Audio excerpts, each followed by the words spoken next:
Welcome to the program. I'm Scott Fulton. On the program, we tend to focus a lot on the education and have discussions with subject matter experts. But ultimately, most of us learn far more from each other than we do from what we read or what we might learn online.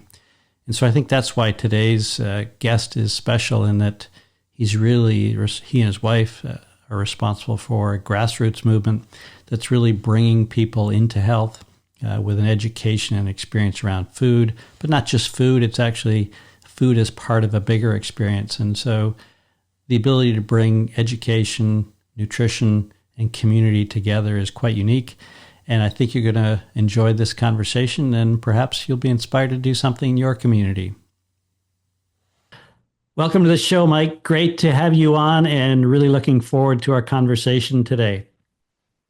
Yes, me too.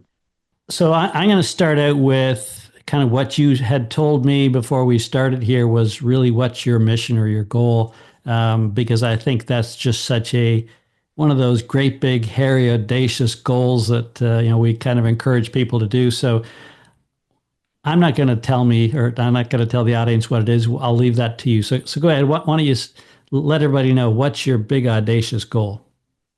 All right. Well, it's to eradicate non-communicable disease.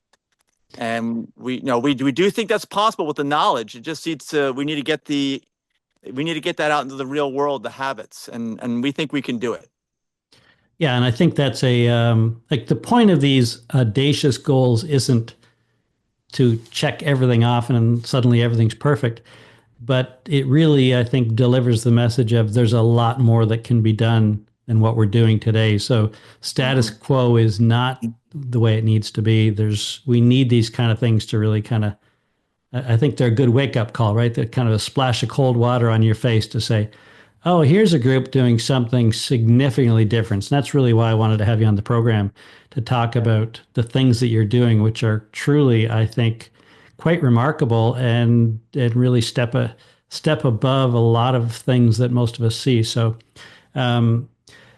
maybe we can kind of get right into the things that you're doing that I think will be of interest to our audience in terms of the events revolve around both food and community. So can you talk about what those events look like, and we'll kind of get a sense of what you're doing there?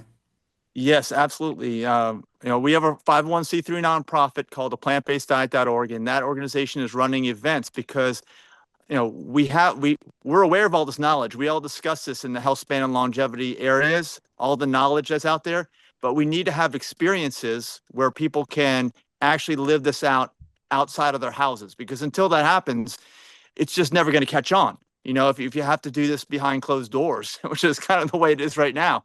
So we tell people that we curate experiences with food that doesn't harm humans.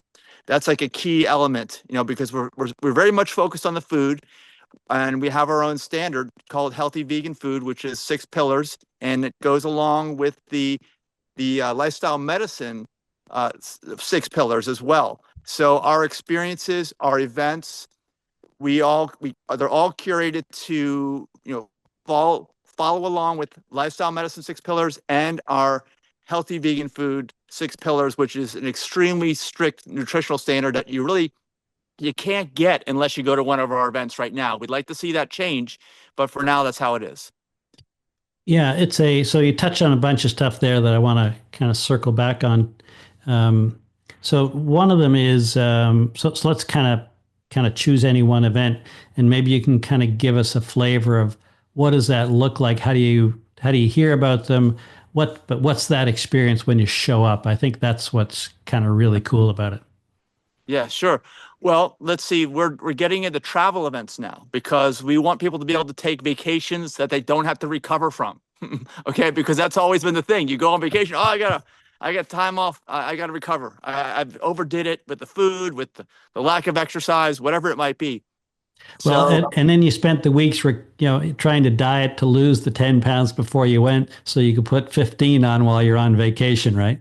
That's right. Yes, and that's not conducive to good habits, which is that's what we understand longevity and health span to be. It's just good, consistent habits that don't harm yourself. They don't create that non-communicable disease, which is just the body, telling you, alerting you that something's being done wrong. So we want to try to do all these experiences right. So like we have our health optimization cruise. That's an annual event in January.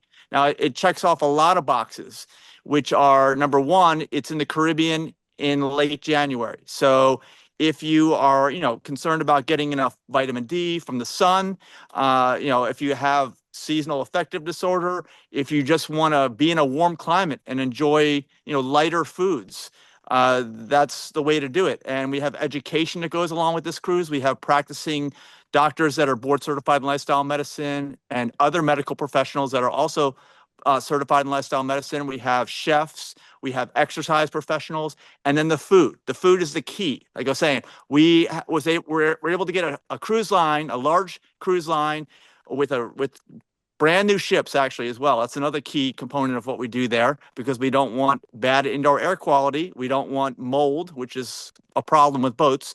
So we have new ships, and the 6 pillars of healthy vegan food, again, are met with every meal.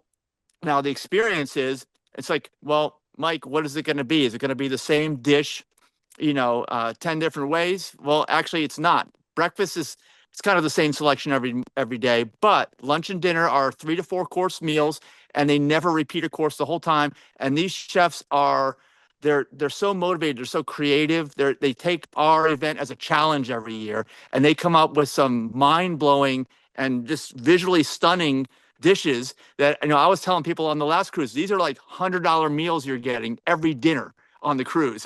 And you look at the value in what we offer, it's amazing too. So we're so thankful we can work with open-minded partners that are willing to do these types of events with us.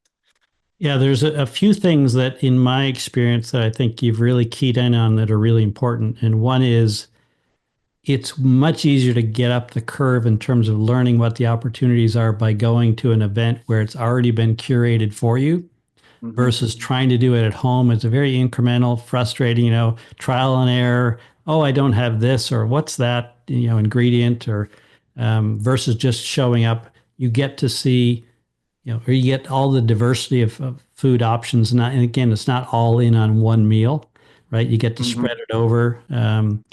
And you get to do it with a bunch of other people who are experiencing, many for the first time. Do you find it's a lot of first timers coming to these, or is it a bit of a mix of kind of those who have been really plant-based for a long time, or what?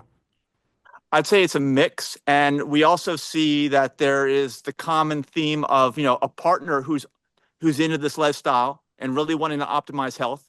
And then there's someone else who, usually the guy, who is not wanting to do this and wanting to go get a steak every meal. And actually that can be somewhat accommodated for on our ship, because we don't have the whole ship. We don't have 2,000 passengers yet, although that's part of the goal.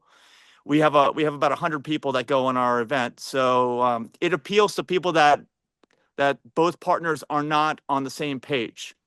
And also, one other thing I want to mention with that follows up on what you just said is the difficulty in creating these dishes and these meals, even if you are at home. Because we try to describe the cruise to people, and we've done it 2 years in a row now, going into our 3rd year. We make it better every year, and people are like, well, I could kind of do that myself. And we're like, no, you can't, because every dish is different. They never repeat.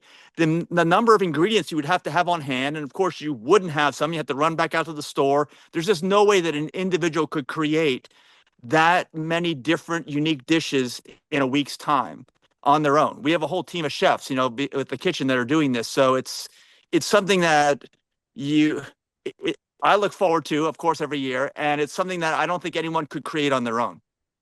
Yeah, no, I just think it's, again, I've done enough of these, not on the cruise option, but to understand that these are really quite spectacular when they're done well.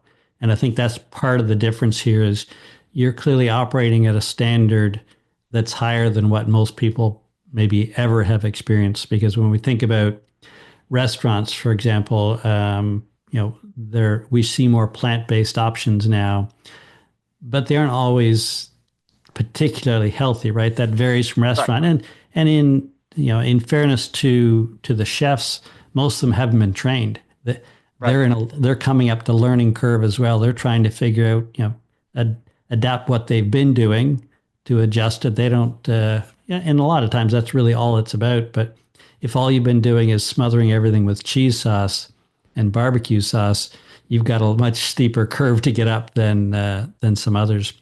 So you That's right. mentioned earlier about the food that does no harm to humans. Can you talk a little bit about that? Because that's, I think, a fundamental principle you have that is worth fleshing out a little bit. Yes, well, it follows along with lifestyle medicine. Of course, one of the pillars of lifestyle medicine, which we talk about all the time at our events, is plant-based nutrition. At least that's the way it's described for lifestyle medicine. Now, we take it a step further because we don't want to do harm to humans as best as we can. Now, lifestyle medicine comes at this trying to integrate these habits with the existing medical system. Now, we want to take something as far as we can. We're an educational nonprofit. So we thought, well, if we could get the average chef to agree to produce a meal, what would our standards be? And so we came up with the 6 pillar standard. And what it is I'll go through all 6 of them. Number one is there's no animal products. So it's a totally vegan thing. That's why we call it healthy vegan food. Number two, you have to have whole plant fiber in the finished dish. And that's a key thing. Like a lot of these food like products that you're describing, the cheeses, the ice creams, the fake meats, all these other things, most of them have most or all the fiber removed. So you have to have actual plant fiber. Number three is a big one, a big change for some folks, which is no alcohol. We understand, according to I think it's the International Center for Research in Cancer, they list it as a group 1 carcinogen. So we can't get around calling that healthy in any way. So those are 3. The next 3 are somewhat common. You may have heard SOS free. Well, that's what we do in addition to that, which is no added oil, no added salt, and no refined sugar. And that's as defined by the T. Colin Campbell Center for Nutrition Studies. So we allow the use of maple syrup, molasses, and dates. But that's it. You can't sweeten with anything else. Yeah, that's yeah. So that's really helpful. I think and while that for some people might sound restrictive, you and I will both know there's a lot of options, and that's what I typically go to is maple syrup. That's my go-to, and the reason. So maybe you want to talk about, for example, this idea of there's no sweeteners in anything and no fats in anything is a bit of a myth. So can you talk about why maple syrup might be the option over some of the other sugars that people are used to using? Well, again, we kind of defer to the T. Colin Campbell Center for Nutrition Studies, and we're talking about no refined sugar. So they consider that unrefined. And, we actually made a change recently where we had agave. They had said agave was okay, but we removed that recently and we replaced it with molasses. And the reason why is just because it's closer to the something you'd find in a plant, right, as it's Right, grown, right? right, Because if you're talking about white sugar, it's similar to oil and it's similar to salt, which is that it's an isolate, right? You have all the fiber removed, all the water removed, and almost all the nutrition removed. So anything like that is completely out of balance. And we understand, life as a balance. So anytime you start to move away from that, you're going to have health issues. That's we don't know exactly when they're going to start or what they might be, although the medical industry calls them non-communicable disease, and those are all things that are created by lifestyle. right. Yeah, and it's generally what you're trying to do is foster an environment that makes disease hard to start and hard to move forward. Right. It's Yes. again, it kind of goes back to where we went at the start was it's not to say the world will not have diseases, but we're going to make it difficult for diseases to get entrenched and make it difficult for them to advance, which is really that is the principle of how do we slow aging. It's not that aging doesn't happen. It's the how do we slow down what we are doing unconsciously by accelerating aging, which is kind of hard for people to get their head around when they've been hearing this message that we're all living longer, as though we're suddenly now doing everything right. And no, right, that's not why we're living longer. And so most of us would say in the longevity space, for the average person today, it's pretty easy to find another 10 years of health. Now, again, you have a lofty goal on longevity, which Yes. you share with me. So So hit me with that goal again. All right. Well, I authored a book, which is a free resource. It's kind of like a life manual about between the last 2 to 3 years. It was finished up. It's called Live to 150.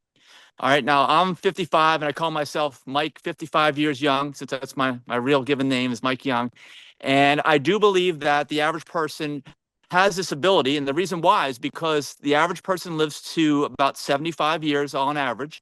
And we both know that those are not health span years. They're usually a downward spiral the last decade, at least, if not more nowadays, unfortunately. But like you said, medical science will support someone and keep them living, but in what condition? That's the real issue. What quality of life?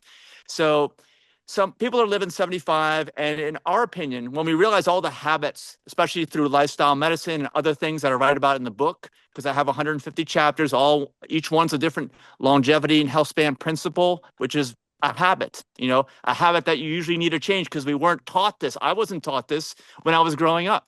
So if you change all your habits from almost all bad, which is what everyone has now, with a few exceptions, and you're living to 75, what if you did almost everything the best you could? And I believe that the average person should be able to double their lifespan. I think that it's entirely possible because there are so many things that the average person was not taught. And if you learn these things with an open mind, if you practice them as best as you can, we don't claim to know what's perfect, but we think you should be able to double your lifespan, and not just the number, but the quality of years. That should be almost all health span, in our opinion. Yeah, and I think I certainly find that that's the message that people resonate with is how many quality years are we talking about? And I'll tell you that from what the data says is that when we extend lifespan, we extend health span right along with it, generally, right? Mm-hmm. The Yes. the bigger risk is actually getting diseases early. That's where you run because the body is still relatively young and healthy in many respects, but you've got one area that's particularly vulnerable. And so you get into this situation where you can actually have much longer morbidity if you get diseases starting younger. So it's Yeah. and I think for a program like yours, it really appeals to people who are in that habit or that say, okay, I need a big wholesale change. I'm all in, right? And so you're going to be able to surround them with the things that they're looking for in the all in, because if they're an Yes. all in type person and you kind of just it's increment a little bit of this and that, it's not very satisfying for those people. So I think Mhm. that's a good fit there. And also, Yep, go ahead. what you're saying, we cater also to people wherever they are in their journey. It's a journey for everyone. But yeah, we call our events health optimization because we want to try to do the best that we can, right? And we don't even know the best that anyone could ever do, but we can still do the best we can. And just exposing someone to that and realizing, hey, there's other people around me that are doing this outside of my house. That is a big motivator for people to know that there are others doing this. Yeah, one of the in terms of from a dietary standpoint is that we talk about regardless of what you call your food eating pattern, what label you put on it, 50 grams of fiber a day will go a long way to improving health, right? And so Yes. the the fiber is only going to come from one place. It's going to come from plants. Yeah. And Plants. right, and getting 50 grams of fiber is not that difficult when you start to adopt more. And I think that's really maybe an important takeaway for people here is when we're talking about plant based, we're really talking about plants. Yes, yes. Food is It's- food has grown. That's what we tell. I mean, right. like the way we look at it is you can do some things to those plants as grown. You can cut them and blend them. But once you get beyond cutting and blending, and you can lightly cook them as well, then you start to have all kinds of problems. So like you said, the fiber removal is a big problem with a lot of those plant-based foods that are out there right now. Yeah, it's one of the most important parts of food is fiber, right? Again, I don't Mhm. care what you call your diet. If there's not fiber in it, your likelihood of long-term health is very slim. Mhm. Um, and it does, I think, as we look at what's changed, right? So 5 years ago when we talked about plant-based, most of us thought, yeah, we're talking about plants, right? We kind of, foods we recognize in the vegetable, fruit and vegetable aisle. And of Yeah. course, is what happens is the industry has moved in, and now we see plant-based everywhere. And Yeah. so, with that, I think partly what you're offering here is an education around what does plant-based mean. No, we're really back. Yes. We're still talking about plants, not what you see in the advertising and the labels on the boxes, right? Yes, and actually, one of the things that we've done is we've rebranded our events as health optimization events. We don't say plant-based or vegan in them, even though that's what they are, because there is a difference. Somebody can be plant-based and vegan and chronically ill and in the hospital, and we see this. We've seen this in recent years, and that's why we've pivoted to solely focusing on and communicating very clearly that we're trying to optimize health. We're trying to do the best that we can with our events. And yeah, it's difficult. And I will tell you, it's an evolution just in the like, let's say, the cruise event that we've done. We've done it 2 years in a row. After the first year, the feedback that I got was that, okay, it was really good, Mike. We love the variety of foods, but a lot of us just aren't ready for this level of food yet. That was the feedback. But of course, we kept working hard. We're always wanting that taste to be there, which is key. Got to have that taste, and then at the same time, not injure your health to meet our 6 pillar healthy vegan food standard. So most of the feedback we got from the second year was, okay, as long as you can have the food this good going forward, forget what I said the first year. Just keep doing it like that. So I've already talked to the chefs. We're like, we can't go backwards. We can't go backwards. It's been a big learning curve for them and for me. And I will tell you that even during that week-long event, I'm constantly getting feedback from the guests. I'm constantly delivering feedback to the chefs, and they are immediately implementing changes on the fly, on the go, because nobody else has ever done an event like this with them before. And they see it as a challenge. That's the thing. It's the open mind. That's the only thing that's holding people back from making more progress, whether that's individual or society, is not having an open mind. And when you find somebody with one, like, we're just like, wow, I didn't even know we could get to the point within 2 years where people are telling me, okay, the standard's fine now. Just don't let the taste drop from where it is. Yeah. How do you find the chefs for this? That All that right. to Well, me would be a real challenge, I think. it was in developing the event. I'd say it took about a year and a half to develop the event from the initial idea. It took, I'd say, 6 months just to find a willing partner, because we go through the major cruise lines. We have a big new ship. Like I said, we want new, right? Because boats grow mold on them. They're in the water. So we want a new mold-free ship. Indoor air quality is a big part of health. So that's part of our event. And so we had to go with major cruise lines. And of course, they have professional entertainment, which is awesome. But all of them told us no, except for one. And that's who we're working with, Celebrity Cruise Lines. And like I said, they've been amazing. They are so open-minded. They are so up to the challenge. It's because what we're asking them to do is totally different than what they normally do. So you're either going to go one way or the other. You're either going to go, well, I don't want to go outside of what I normally do. That's a lot more work. Or you're going to say, hey, maybe this is something I should be looking into. I want to learn this. This is different. It's not the same old, and I'm up for the challenge. And a lot of chefs aren't up for the challenge. I would say that in working with chefs and working with restaurants like we do for events, we do some at restaurants, we do some at farms, we work with private chefs. Some of the chefs are very afraid, I would say, because they're like, Mike, you want me to have these 6 pillars of food and you want it to taste good? They're like, I don't know if I'm willing. They don't say this to me, but I can feel it. They're like, well, I don't know if I want to ruin my reputation or risk my reputation on that, because there's Sure. always that risk. Yeah, yeah, that is their brand is as a chef, right? Is putting out high quality food, regardless Yes. again what label you put on it. If it doesn't appeal to the person who's has it in front of them, that's not good for them or for anybody. You mentioned a couple of times around connections with farms. So you have some activity going on with some farm projects. Can you tell me a little bit about that? Yes, this is another type of activity we have. In addition to the travel events, we have some local events in areas that we serve. They're called plants to table. It's kind of take off on farm to table, only it's 100% plants, of course. And this concept is slightly different for a meal. This is our highest level food event because it's 100% organic, because sometimes we can't guarantee 100% organic, but we do because we only work with organic farms, and almost all the food is from the farm, and also it's 100% gluten free as well.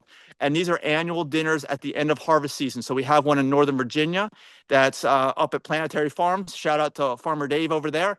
That happens in October because that's the end of the growing season there. And then we have one down in Naples, Florida, which we have this weekend at the end of the growing season.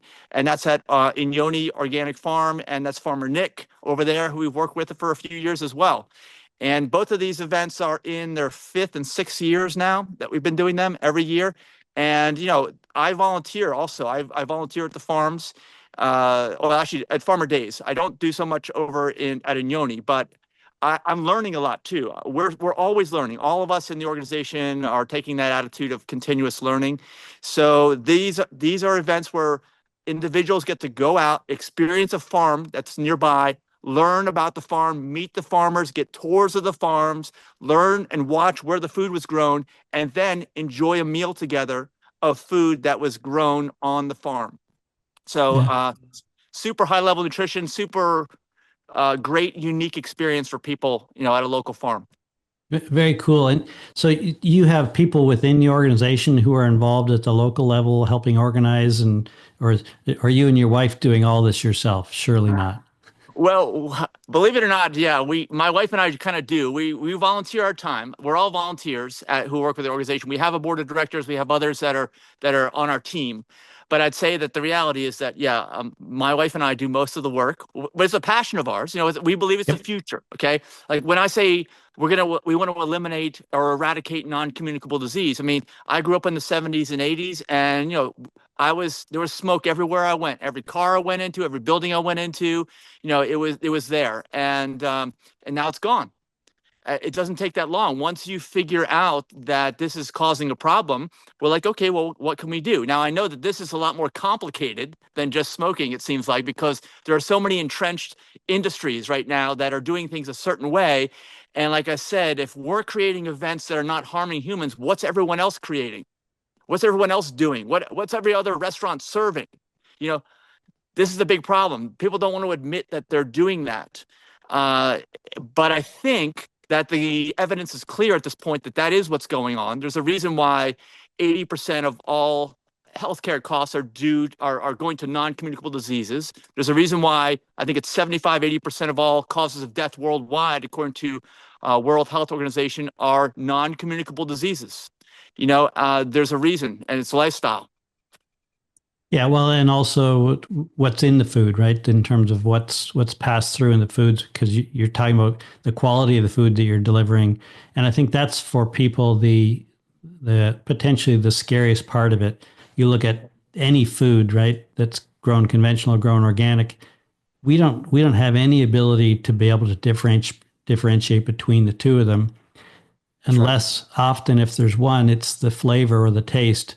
Generally, if one's tastes better than the other, you can pretty much bet that's the organic one, primarily because of the care that it was, or the conditions that it was grown under, and it was more likely fresh or local than something that was shipped from another country and imported, that some of the conventional is. So and I think that's what you're really getting at is what it takes around public education around food.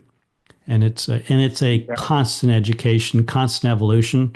I have a video I share with my students that's really a look back over modern history from going back to the 50s and all of the messages we've been told around food, and it's constantly changing. And of course, a lot of people are numb to it, right? So Mike, why should I believe you? And I can tell you all the different messages I've heard, about what was bad and now suddenly is good again. Right. But I do think we're settling in now that we have the science around a lot of this. They're not just associations anymore. We're starting to really drill and associate cause now with outcomes with much higher certainty, not with 100% certainty, but certainly a lot more certainty. I don't predict the kind of swings that we're going to, that we had in the past. I don't think we're going to see those going forward.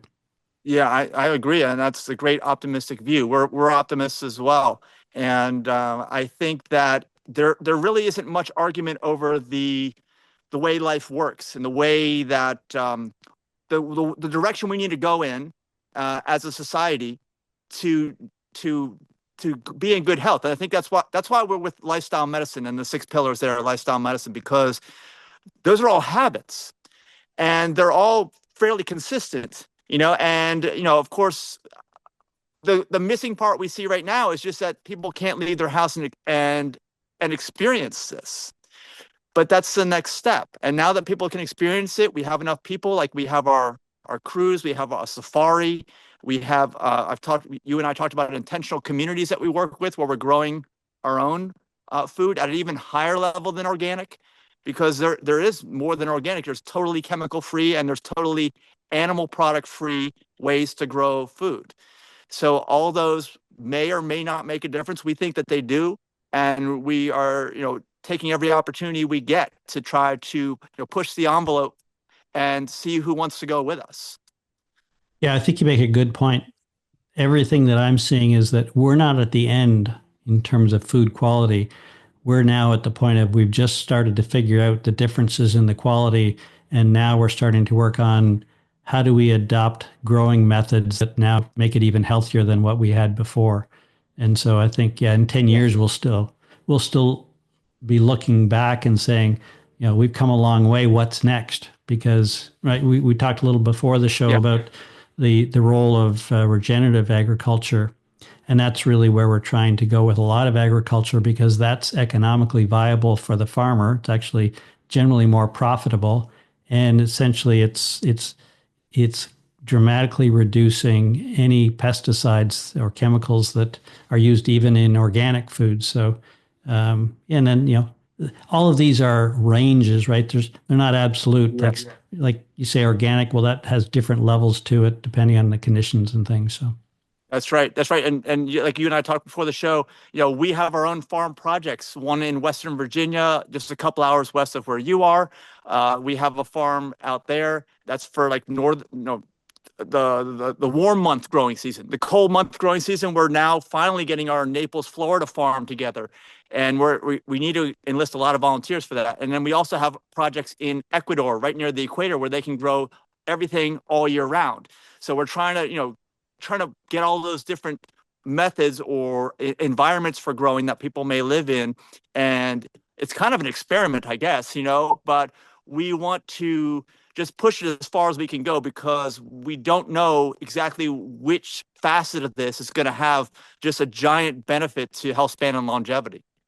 Yeah, I think what you're doing is really critical, right? Like we talked at the start around the cruise, and if people thought that was what you were all about, they've now since discovered no, there's a whole lot more going on than just the cruise. But that's something to like for any festive event to kind of get to gather around and draw interest to, and that's what you're getting at is there's a supply chain issue of food that's really important. It doesn't just simply show up at the grocery shelf. There is a lot of challenges in getting food there.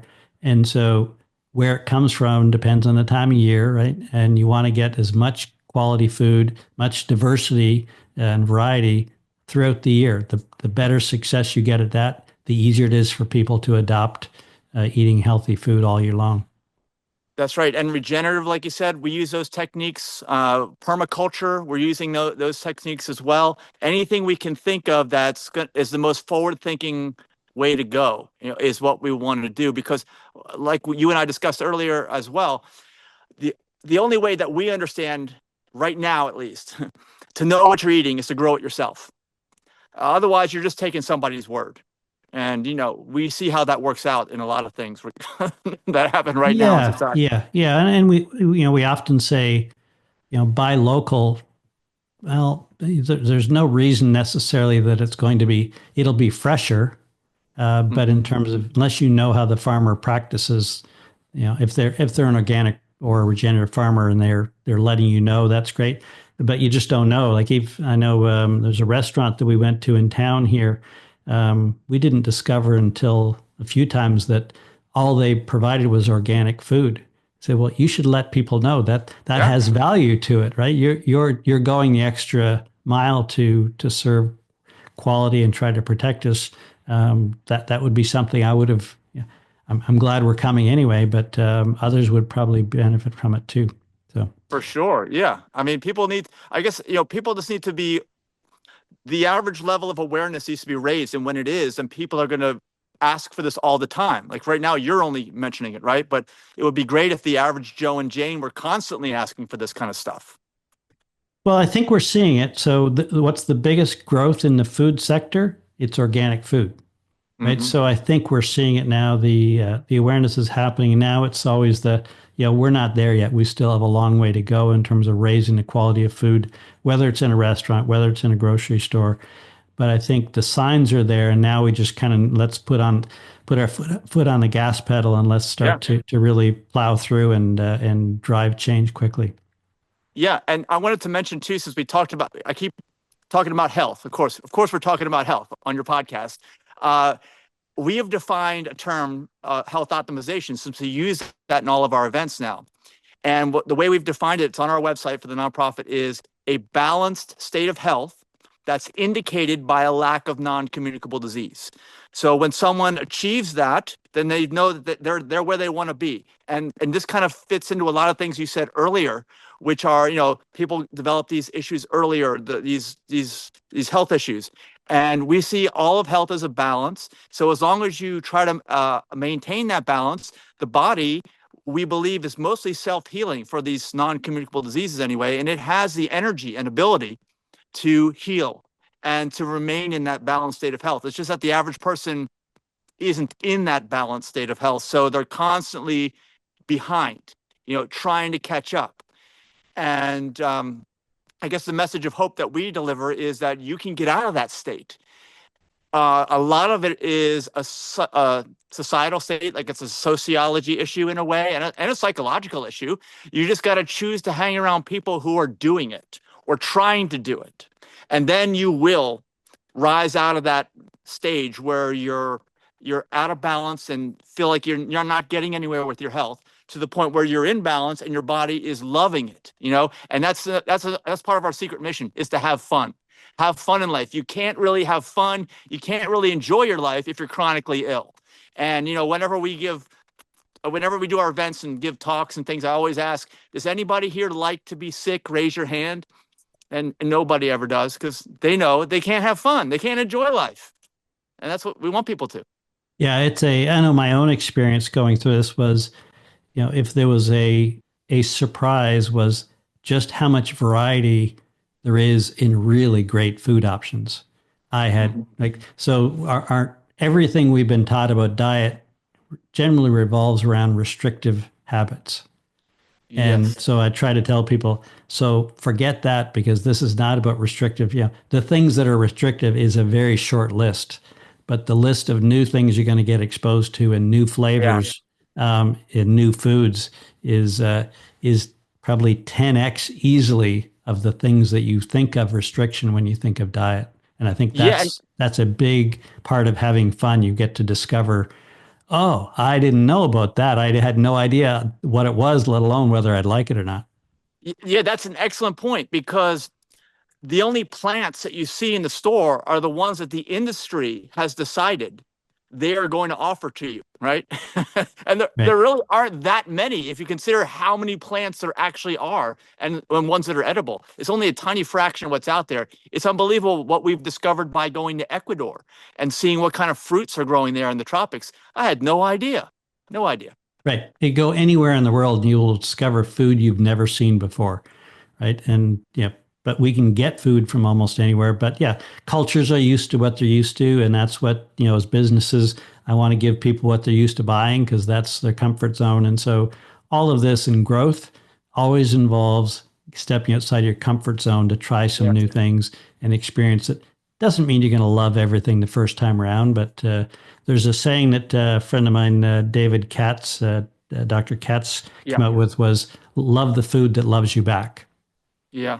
And I think That's that very really good. fits well with what you're saying is your mission, because the food Yeah. that loves you back will ultimately, make you happy and make you healthy. Yeah, and actually to add to that, I would say, something I try to convey to people is that our nutrition standard is fairly strict, but what it allows you to do is if you follow it, you don't have to stop eating until you decide you're full. Because usually people are eating such calorie dense food that is so high in fat and so low in fiber. If they were to eat to their full, that's going to be really bad. That's Right. why all diets work for a period of time until you lose that willpower, because that's all based on willpower. Yeah, I And tell people, yeah, if you like to eat, you'll like a plant-based diet because you get to eat more food. You get to eat until you feel full because the caloric density is lower and you've been able to experience more variety in your food than if it's kind of all in on a couple of really high caloric dense foods that unfortunately you're not full yet, so you tend to overeat it, which you kind of said at the start, right? The caloric density of the food really is what starts to catch up with people. yeah, and natural and plants food is grown. What the body understands as food, it is all balanced just right. As long as you're not, you got to watch the fat. That's why we say no oil. And we also have a caveat there where we say no more than 10% of calories from fat. That's a newer ad that we've had because typically when somebody prepares a meal, a chef, they'll say, "Oh, no oil, okay, no," but then they'll whip up a bunch of sauces with nuts, seeds, and avocado all in them, and then that fat percentage goes way up. And that, of course, that's not necessarily natural to eat like that because they're all blended and made to something that kind of resembles more of what you're used to in the past. But as long as they're watching the percentage of calories from fat, that's something that we've noticed now in the evolution that we are at this point in time that we're focusing on that's new for us. Yeah, yeah, and we talked around it, but maybe I'll just kind of call it out for anyone who's kind of had a lifetime of battling their weight, and it's kind of always creeping up on them. This is one of the easiest ways to start to bring weight management essentially under control. It goes into autopilot for you without having to fight it anymore. I would say anyone if they do this for, we'll say 12 months, kind of commit to it, and they're going to learn, right? It's not 12 months of 100%. They're going to get from where they are today to get better at it every month. But it's a great way to kind of let the body naturally settle out at a weight that it was really intended to be all along. Yeah, that's well said because you are what you eat, right? And then as you eat more, as the body would love to see you eat, you will become just more in balance with your health and just better at the cellular level. I mean, that's where all that stuff takes place. You can't see it. You can see evidence of it if someone is overweight, like you said. But a lot of times I tell people like I'm not overweight, and I didn't used to be overweight in the past. But when I was 30, 25 years ago now, my cholesterol was 201. So I wouldn't judge a book by its cover. I was just doing things wrong, at the cellular level that were creating that disease. Yeah, and really at any age, you can make significant change. That's the great thing about this one. This one really doesn't know any age, whether you're 25 or 75. You're going to see the same kind of improvements, which is there Yeah. aren't many things you can offer that would have that broad an applicability.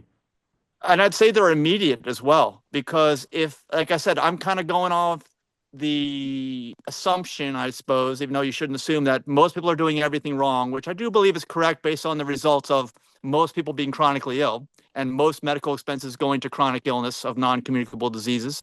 So that you're going to see benefits. The average person is going to see benefits so quickly. You have to want to go through this process. It's a process.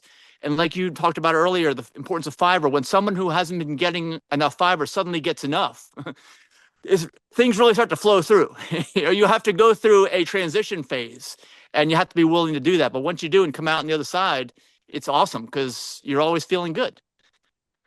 Yeah, it's in as much as we could talk about this all day long, ultimately you have to experience yourself to believe it. And that's what we see with people, right? When they've gone through some transformation like this, is that well, why didn't you tell me before? Well, you probably you were told many times, but it wasn't really until you got to teach yourself what the experience was like that you really became a believer. It's like, we see a lot of energy like in people like you, for example.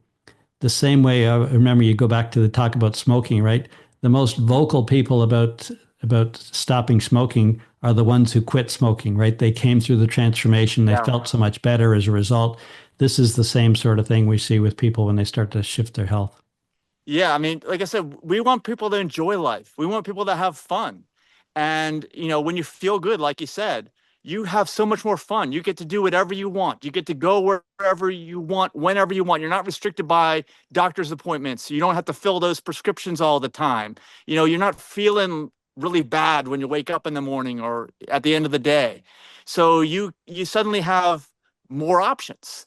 More things you can do. And it's like a new life almost. Yeah, well, let's wrap it up here, Mike. I think so remind us again of the website, because I think that if people haven't already picked up on it, let's make sure we get them there now before we hang up here. Sure. Okay. Our nonprofit is called aplantbaseddiet.org, and our calendar of events, because like you said, we talked about our events, that can be found at plantbasedevents.info, plantbasedevents.info. You'll see that's Eventbrite. You'll see that we've done, I don't know, like almost 130 or so events and 30,000 or so attendees over the years. And we are constantly adding new events, new experiences over there. And if somebody gets excited, and they potentially organize an event in their own community if they reached out to you? Yeah, I mean, we've actually started up health optimization clubs. We have one here in Central Florida, one in Southern Florida, one in Raleigh, North Carolina, and one in Northern Virginia. Actually, also in Highland County too. That's newer as well.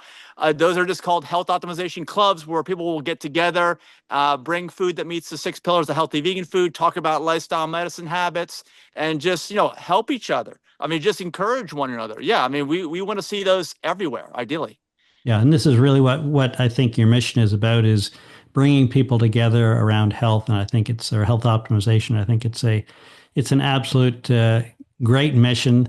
Thank you for coming up with the idea and really just bringing so much positive energy to it. I think it's terrific, and really I look forward to checking back with you to hear how it's growing, because it's only going to grow, obviously. Yes, yes. And like you said, it's just a matter of getting enough people to step outside that comfort zone, and then we'll bring them together, have fun experiences, and people will never look back. Awesome. Well, we'll see you on the cruise. All right. Okay, Mike, thanks so much. You take good You're care. welcome. Thanks.